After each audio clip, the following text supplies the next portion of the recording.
So what if the real secret to brand growth isn't about what your customers think, but what they feel? Today we're digging into a really powerful idea, building genuine brand likability through pure emotion. We're going to look at a data-backed playbook for making content that doesn't just sell products, but actually connects with people. So here's our game plan. First, we're going to look at the hard proof that shows just how powerful emotion really is.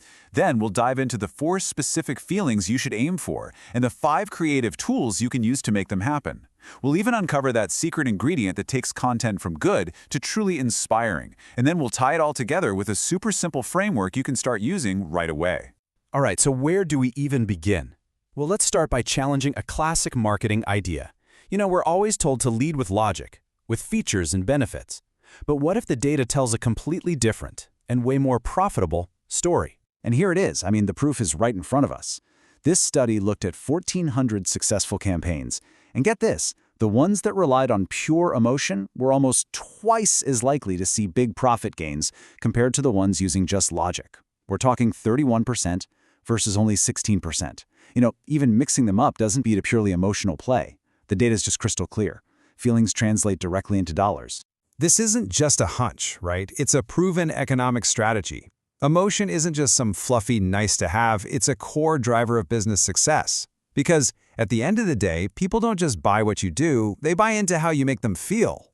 Okay, so we're all on board. Emotion is king. But which emotions? There are so many to choose from. Where do you even begin? Well, thankfully, research has really helped us out here by narrowing it down to 4 powerhouse feelings that we can remember with a simple acronym, FELT. First up, F is for fortitude. You know this feeling. It's that edge-of-your-seat sensation. It kicks off with a real struggle, like fear or doubt or failure, and then it builds and builds to this huge triumphant release. Just think about any great underdog story you've ever cheered for. That's fortitude right there. Next, E stands for excitement. Now, this is your high-intensity fun, but without all that struggle we just talked about. This is the pure thrill you get from a clever prank, the suspense of a great cliffhanger, or just a burst of vibrant, awesome energy that makes you go, wow. Then we've got L for liberation. And we're kind of shifting gears here to a much lower intensity vibe. This is that feeling of pure release, of serenity.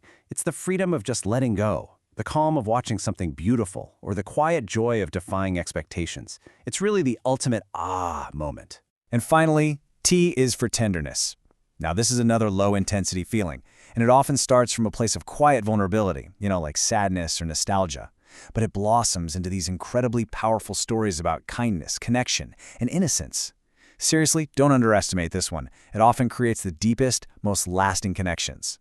Okay, so now we have our targets, the 4 felt emotions. But, knowing the destination isn't enough. We need a way to get there. So how do you actually create these feelings? Well, the answer lies in 5 key creative tools, which form our next acronym, HEART. Think of this as your creative toolkit. And what's really important to see here are the trade-offs. So if you need massive, immediate reach, humor is your best bet. But if you want to spark a deep, meaningful conversation, and you want to do it on a reasonable budget, then you got to look at something like social experiments. Every single tool has a different job. Let's just take humor for a second. It's like rocket fuel for getting eyeballs and quick likes.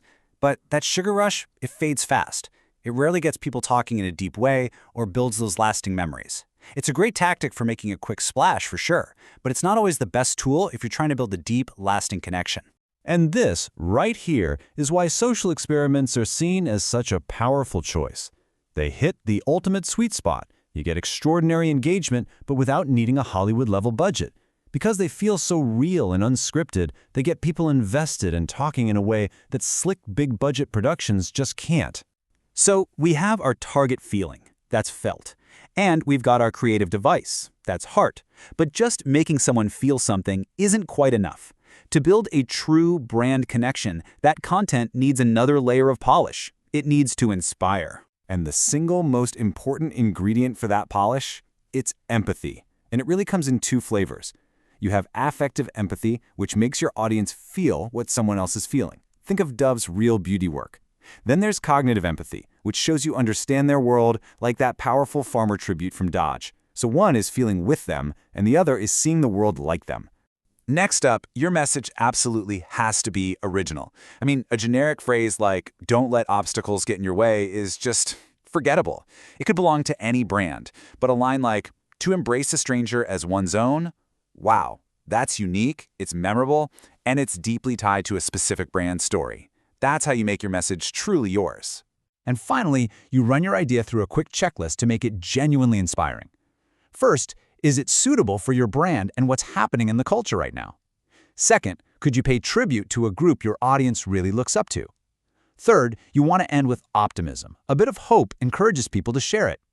And last, consider using what's called negative valence. It just means starting with a struggle, which makes that final, hopeful moment land with so much more power. Whew, okay, we've covered a lot of ground, right? From the why to the what and the how.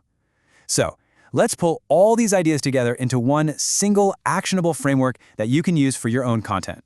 It all comes together in the heartfelt framework. Just think of it like a simple recipe. Step 1, pick your target feeling. That's your felt. Step 2, choose your creative tool. That's your heart. Step 3, you polish it with empathy and an original message. And then step 4, the final check. Make sure it's a perfect, authentic fit for your brand. That's it. So, we'll just leave you with this one thought. Your audience feels something every single day. The question isn't whether you can get in front of their eyes, but whether you can get into their hearts.